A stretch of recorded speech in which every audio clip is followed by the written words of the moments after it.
One of my favorite Bible stories is in Acts chapter 27, in which Paul is on a ship.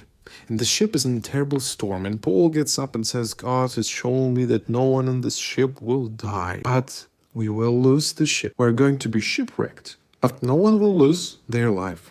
God has spoken. Okay, that's a prophecy, all right. And yet, at one point, the soldiers try to get into the lifeboats. And Paul runs over and says, if you get in the lifeboats, we all die. Don't get in the lifeboats. This is like 3 verses later, after he just said, God has said, no one will perish. So what did they do? They said, okay, Paul says, don't do it or we'll be killed. And yet, of course, nobody perished. Why?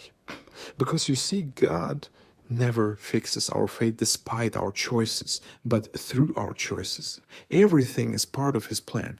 And it means at the end of the day, friends, when you make a choice, when you've got a choice before you make it, well, don't shrug it and say it doesn't matter. Because if you make a good choice, you'll be in good shape.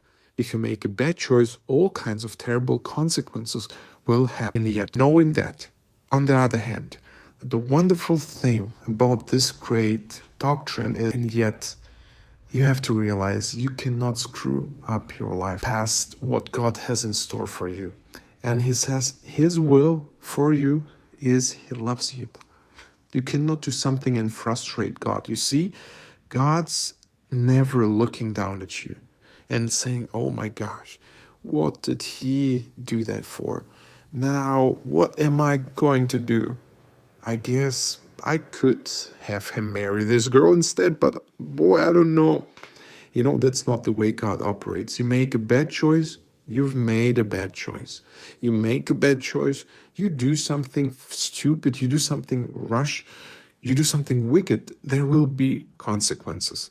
And yet everything is part of His plan. He's working in it. It might happen that we will never see each other again on this platform. So I would really appreciate if you could follow my account or save this video, and maybe one day the algorithms will show my face again and something will touch your heart or help you. So see you next time.